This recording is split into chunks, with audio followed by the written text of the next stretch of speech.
Hello, and welcome to SCG Global Spin's Part 2 interview with Alina Gorokhovsky and Warren Smith. In the last year and a half, this kind of, as you said, a Zoom law firm has tested and in many cases splintered law firm culture. Whereas in the beginning, the partners were calling associates, the partners were calling each other. There was a lot of checking in. Yeah. And then I think progressively they got less and less and less. And then there was a burnout factor. And how do you think we'll come back from all of this kind of chaotic communications and the burnout factor? And how will that impact law firms' ability to keep attorneys who, as you said, were not either over communicated to or under communicated to? And yeah, I think that's, quite literally the $1 million question of the next year, right? I think that for a lot of firms, this is going to be the question that they're going to be trying to figure out an answer for as they navigate through the next 12 months. Burnout is absolutely real. I've talked to many a lawyer where the challenge is that the natural break that leaving the office creates for them. Yes, people will work from home. I understand that that's an inevitable consequence for any high performing, practitioner in the market, but there is still at least a bit of a psychological break that can be created. The challenge for a lot of people is if the office is 30 seconds from your kitchen, you just never get away from it. And I think that I've talked to many a lawyer who 2020 and 2021 have been some of their highest performance years, but it's also their highest feeling of burnout. There's a sense of disconnect. There's a sense they just don't have a break. Part of it too is there's nowhere to go, right? Like I do think that part of this may be mitigated by if the last 12 months, your options were, in some cases you were in lockdown, depending on where you were in the world. In some cases, you were in a geographic constraint where you couldn't leave your territory, right? Or the things you were able to do in your territory were greatly constrained. You couldn't even go to a movie theater in a lot of places, right? Some of those things will come back and that will give you a little bit of a buffer. It'll give you some tools back that will give you some downtime. I think part of the challenge was that, situationally, we just didn't have the ability to do the things that we used to unplug or, relax. So that will help. But I do think that, for the firms, it's going to be trying to figure out what's the right mode, right? You don't want to over communicate. You don't want to under communicate. You don't want to over script it. You don't want to under script it. But every firm's going to try and find what the right cadence is going to be. And I don't know there's a perfect answer. But like all things law firm, at some point, 5 firms will declare this is the right answer. And then everybody else will say, yeah, that's the right answer, right? So I'm just waiting for 5, AmLaw 20 firms to declare it's 60% in the office, 3 days a week. You must all agree on the same 3 days because that's the optimized version of outcome. And then the entire market will say, that's the way we're doing it. I just that's how the land of law firms tends to operate. And there'll be 10% that will be renegade and say, no, that's crazy. We need to all be back in the office. Or there'll be some that'll say, we can do this completely virtually. And they'll figure out a path. But again, the key is the firms have to have a clear conversation on it. And they've got to understand this is how we're doing it. And it's got to be communicated to the partners, to the lawyers, and to the staff. Like all of those pieces have to be, understanding what's happening. And to me, that's probably the biggest, sort of gate they've got to get through over the next 90 days is figure out the plan, clearly communicate it to everyone in the firm, and then, sort of stick to it, right? You got to beat it into the firm. Like there's just, there's no way around that. And I think that firms that don't do that are going to face a much higher degree of attrition. If they finding a lane is probably more important than getting it right at this point. Like pick the lane and run with it and have that conversation. Yeah, you might have to fix it, but just the simple fact of saying we've declared this is how we're going to move forward, that will give, I think, the firm a greater degree of confidence that at least somebody's thought about it, and at least we've picked the lane and we're now moving forward, right? And to me, that's always the challenge is lawyers love to equivocate. They kind of want to maybe have it, but maybe not. And that causes a lot of stress in the firm. And it's one thing if you're a partner and you're part of the discussion, you feel you've got the locus of control around it. It's a very different thing if you're a 2-year call, a paralegal, or a corporate services clerk, where you got no nexus of control and you're just taking it from whoever's up on high. Those are the people that are going to be very much at risk. And, certainly I'm sure, firms need the partners to operate, but they can come apart at the seams very quickly if you don't have the support crew to make sure this whole thing works. So give us some examples, actually, without obviously wishing any confidentiality. I spoke to an associate actually just this week who's going to be leaving his law firm and asked him what was that last, sort of straw that broke the camel's back. And he said, listen, We used to bill once a week, right? We used to put in our billings once a week. Now we're supposed to do it daily. And we realized, we as our associate group, and this was a corporate associate, we as an associate group realized that our partners weren't billing, they were billing monthly. They weren't even billing, weekly, whereas we're constantly getting emails every single day. Where are your bills? Where are your bills? He said that was it. That was something as basic as being, asked to do something daily that he was used to doing weekly, and then finding out that the partners in charge weren't even doing it monthly. Yeah. So the question to you is, what are some of these case studies? Like, what are some of these sort of little things that actually are causing the movements, the things that break the as one would say, the camel's back? I've had a corporate group recently that branched out, and they were part of a sizable Canadian platform firm. And one of the things that COVID exposed to them, or really sort of gave them insight on, was they were doing a fair bit of work cross border. And they had a number of clients that were, either the Canadian component of a US, Fortune 500 company, or sort of larger enterprises that were straddling the border. And pre-COVID, there was a perception that the lawyer had to be an American lawyer to do the American work for, what, and there's reasons for that for sure. But they were able to engage their clients, particularly the US side of those clients, much more fluidly, because COVID opened up a world where a Zoom call was now permissible, because it was the only way to do it. And what they found is that there was a lot of uptake from their clients to say, hey, if you can do this work, and you're able to service us, we would love to work with you, because we actually prefer you, if we're being honest, over our US counsel counterpart. But we need to have a game plan for how you're going to do that, right? Like, how are you going to deliver on this kind of a file that has an American component to a transaction, or a regulatory matter that has a Canadian and US, sort of securities compliant piece to it, whatever the case may be. And that series of conversations, combined with a disconnect inside their own firm in Canada, right? So it's always two parts, right? There's always a push and a pull in every move I've ever been involved in.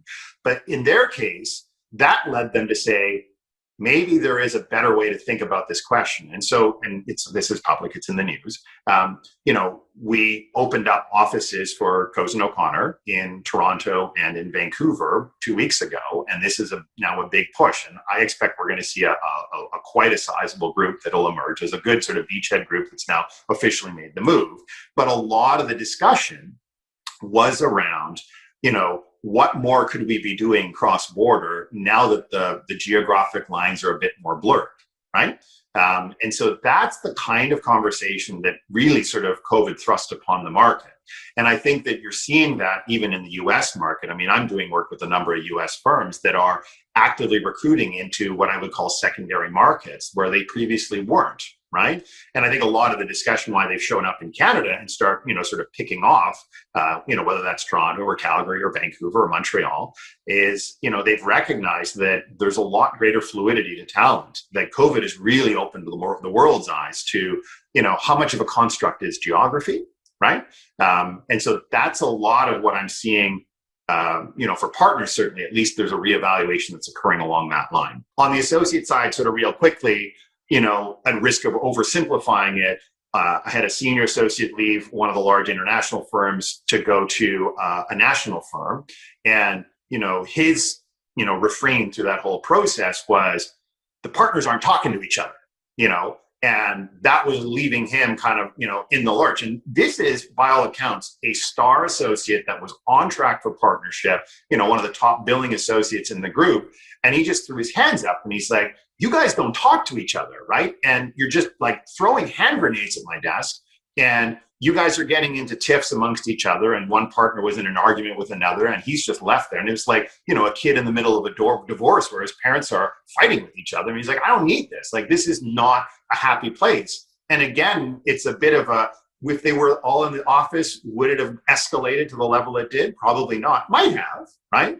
But he looked and said, well, I got no binding agent. Like, I don't have the same camaraderie. I don't have the associate, sort of crew that often is a bit of a buffer, right? Because you're like, well, I can't leave my friends, high and dry, so I'll stick this out a little bit longer. But when you're in a bubble and you've got the partners just being partners, frankly, but no clear communication, right?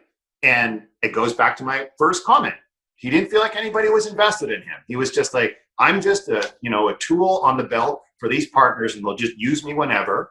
And it's not working. And he walked away from his retention bonus. Like, he walked away from the bonus that the firm was carving out, for associates to stick around, because he's like, it's not worth it. Like, I don't need the extra 25 grand or whatever the bonus was. If I'm this miserable, he's like, I'll make that back.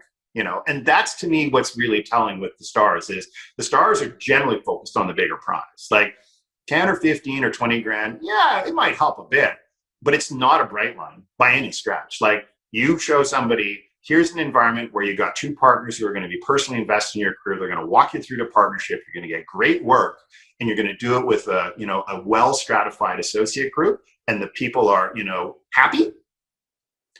They'll take that 10 times out of 10. Right. But the flip side of it is that as a firm, if you create that environment, you also greatly mitigate, people willing to leave. I mean, I say this all the time, right? Like, from a comp perspective, you run a firm well, you actually are, and I say this on the corporate side too, you run a corporation well, you actually get a home field discount. You can actually pay people a little bit less if you do your work on the other side to, create a collegial work environment where people are caring and watching out for each other. You actually don't have to pay to the top of the market, because the culture and the environment is actually what's going to be a far stronger binding agent. So there's a feeling now that there's this big divide between the global firms and then the regional national firms. Yeah. And traditionally, the global firms have just thrown more money at associates, have felt more aggressive about benefits and team building and whatever else, travel, to poach associates from the national firms or the regional firms, who for most of the time have a different type of a culture and are more kind of invested, everyone's under one roof type of an environment. How do you think that's going to play out in the long term? Do you think the globals will continue to sort of attract the tightest and the brightest stars, and then the regionals will continue losing them? Or do you think ultimately there's going to be kind of a rebalance between the global firms with all of their satellite offices and their aggressive strategic growth plans versus the national and the regionals? It's a great question. And I think that the question may be nuanced a bit depending on if we're talking about the US market versus the Canadian market. I think within the Canadian market, the challenge, for better or for worse, is that the stratification between the very top of the market for certainly the junior associates and the bottom, and by bottom I mean sort of the larger regional firms, potentially, let's call it, is frankly quite small. Like, there isn't a huge gap between the highest paid 1 or 2 year call in a market and the lowest paid amongst the top firms, if you will. Mm-hmm. And so I think that, yes, when they're coming out of law school, for sure, there's probably an inordinate focus on the difference of an extra $10,000 or $20,000. Yes. But I think as you get into the mid-level, frankly, that number starts to fade, because a lot of the firms, at least from my perch, can cover the gap by way of bonus, right? That because the gaps aren't so huge. I mean, it's an interesting question. I've had this conversation with a number of the larger national firms where they've often, wondered, is there a strategy where you should just really drop the hammer, and just sort of pull away once and for all? But the problem is that it rarely works, right? Like, it'll be interesting to see, because you're seeing a salary war emerge right now in the US, right? You've got a couple of firms that have just laid down the gauntlet to say they're now, broaching or breaching 200K, 205, for first year new calls. And, predictably, I expect the market's going to follow suit over the next couple of months. And yeah, there will be a bit of a group that'll form the chase pack, and maybe they'll be at 185 or 180, and there'll be enough of a gap to try to create some separation.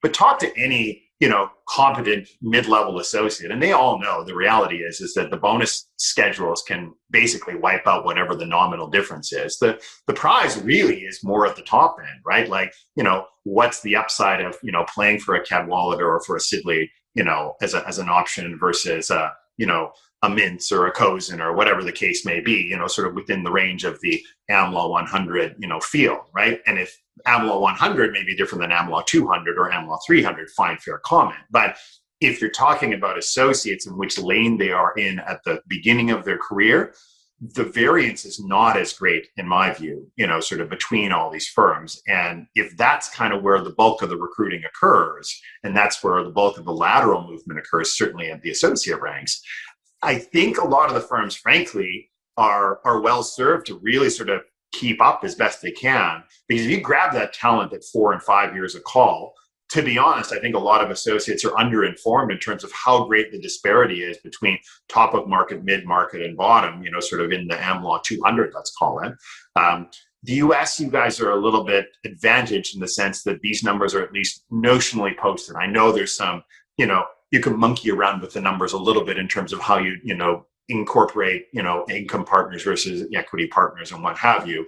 But in Canada, it's a blind box. Like there is no sharing of this in a public sense. So I find, at least in this market, Canadian associates and even income partners are often flying a little bit blind on the question. So I don't know to what extent the, sort of the finance piece of the equation plays into, heavy recruitment issues, certainly at the associate level. Partner level, absolutely. Partner level, that becomes, but then it's a much greater conversation around what's the price point for the billing rate, size of practice, scope of support services needed, practice areas to support the kind of clients and the types of deals you see on a regular basis, right?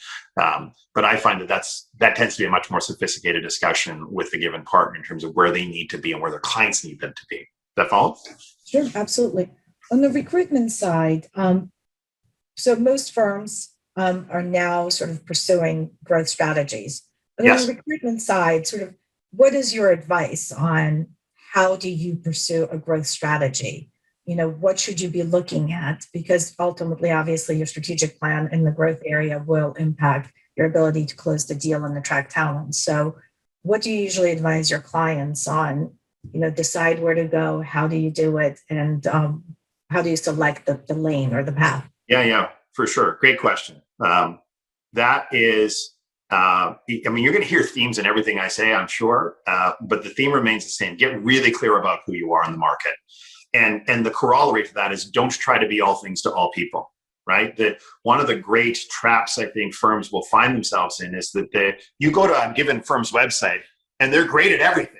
They'll say they've got, exceptional practitioners in 27 areas of practice, but the reality is they don't, right? If they're being really honest with themselves, the market will say that firm's really good at these 3 things or these 5 things, or they've got an exceptional depth in this market. And, we're getting into probably more of the marketing question than the recruitment question, but they're linked. From my perspective, you are a lot more powerful as a firm when you own the space that you actually are the best at. And I routinely say this to firms, you actually want to recruit to your strengths. I know there's a temptation to recruit to your weaknesses to fill gaps. That's expensive. And it comes with risk because you've got to be really committed to that growth strategy. And it might take you 3 or 5 years and your partners might get cranky and trying to do that build up. Can be done, but you got to be really clear on how you're going to do it. But the more common strategy is actually just recruit to the strengths, right? If you're the best admiralty firm in the market and you know it and the market knows it, guess what? You can actually pick off the guys that are in the number 2 shop and the number 3 shop. You can pull them into your orbit. And you actually have a better chance of making that happen, I would argue, than trying to round out your, 3rd tier banking finance group that really doesn't have an anchor player in it. You can try and build that out and you can try and, sort of buy your way into that space. But I would tell you, I think that firms that tend to be the most successful in terms of their growth strategy get really, really clear about what they're good at and just really build to it. Because what happens is that if you add 3 or 4 partners, over a 6-month period, over a year period, and they are, dynamite players, because you're really saying, look, we're the best, structured finance group in this market, and we can really drive that territory. Funny thing happens along the way. The market goes, those guys are showing momentum. Like those guys are actually picking off people, and it creates conversation. And what might happen is that if the structured finance group is going well, guess what? There might be an M&A partner who is thinking, hey, what's going on there? Like, why are they gaining momentum? And that might lead to a conversation.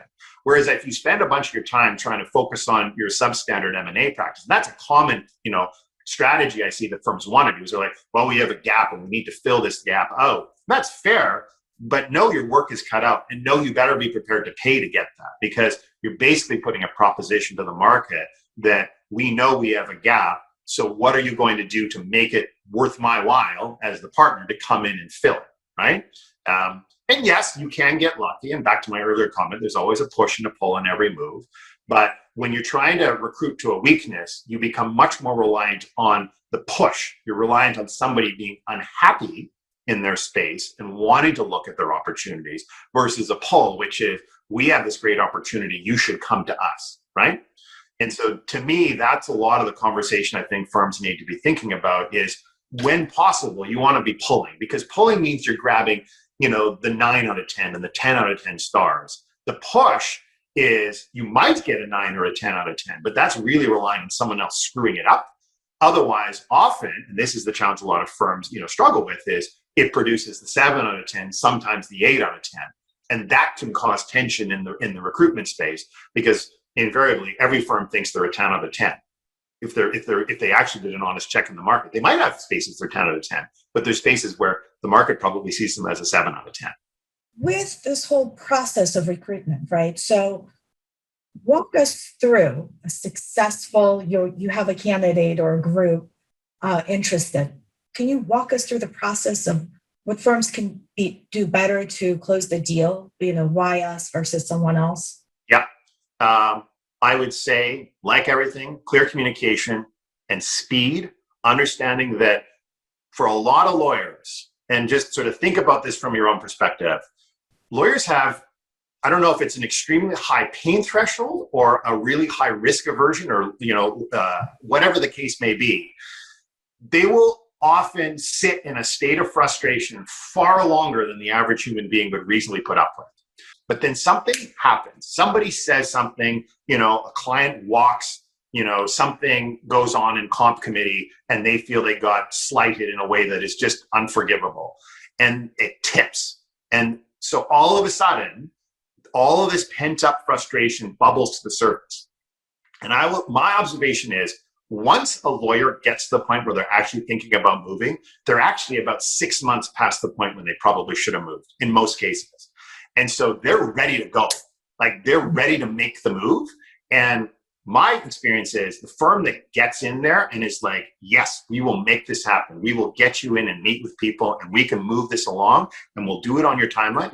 There's a balance. They got to feel like they're in control of the process. That's a key of any recruitment, any person, you're looking to woo or court. They want to be doing it on their time, but you want to make it as easy as possible to get from, I'm thinking about making a move, to here's an opportunity for you, right? Mm-hmm. And so that means that you have to have a team that's ready to go. Like you've got to have that crack team that says, when this opportunity shows up, we're ready to go. And the difficulty a lot of firms have is that recruitment is stated as a priority, but nobody actually owns it in the firm, right? And my experience is, I can tell you which firms are having success in the market almost entirely based on 2 or 3 partners who know how to close the deal. Like, I have watched this time and time again. I can tell you at any point in time, there are 3 firms in my home market, I won't name them, that get it. And I know when that partner shows up, like on the horizon, they line it up. And the managing partner, invariably, and the recruitment partner are right in there, and they know how to get it done, right? I remember I did a senior banking partner move. And that partner, was like getting into the end stages. We had an offer in front of him. He was excited to make the move. And he had told his firm he was, now looking at making a move to the new shop.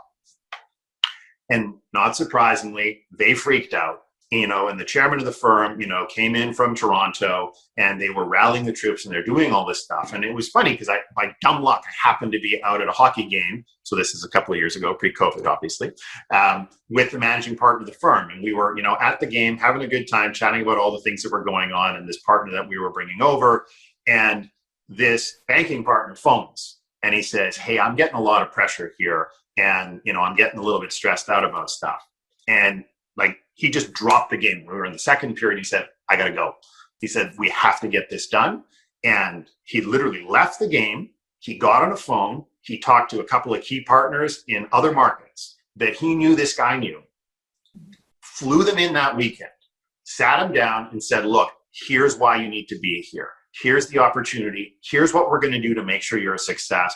These are the clients that we've got lined up. This is why. And it was all a reinforcing mechanism saying, we are interested in you. We are committed to you being a success here.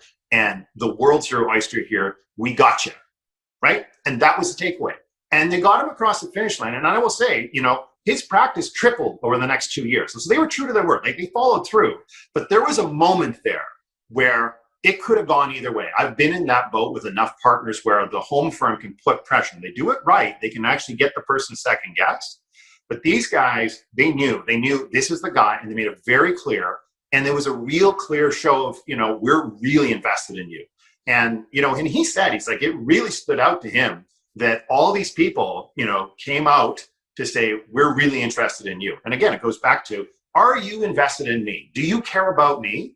And there's a window where you really show that. And it's so from the moment they show up on the horizon, there's a process and you got to be focused. So, careful. You're asking a recruiter, what do I think about recruitment, right? I'm going to tell you it's important. So, but I will say, if you ask me which of the firms that can close versus which are the ones that lose it at the 11th hour, time and time again, they know there's a window, right?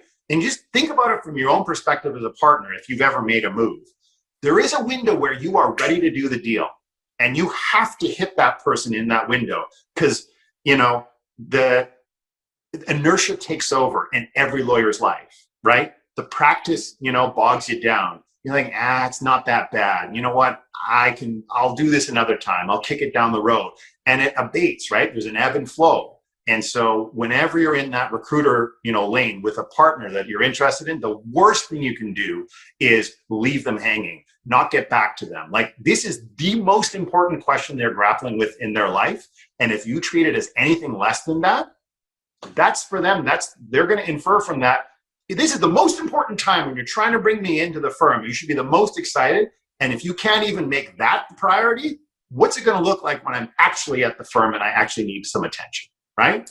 Yeah. So, if you take nothing else out of this conversation, I would say, when you're in the recruitment lane with a person you might be interested in, you have to have somebody who's quarterbacking that and they get the speed and the urgency. Don't let it slip because there's a temptation. Everybody's busy in the firm. Practices are demanding. But for that person that's potentially looking at joining your firm, that is the number one question they are grappling with. And if you don't match that level of interest and energy, you'll lose them because somebody else will. That's a perfect way to end this great conversation. Thank you, Warren. Happy to help. Really appreciate your time. Good stuff. Thank you. All right. Thanks so much. And that concludes our recording. Thank you for joining us today. You can find this and many other episodes at scgglobalspin.com.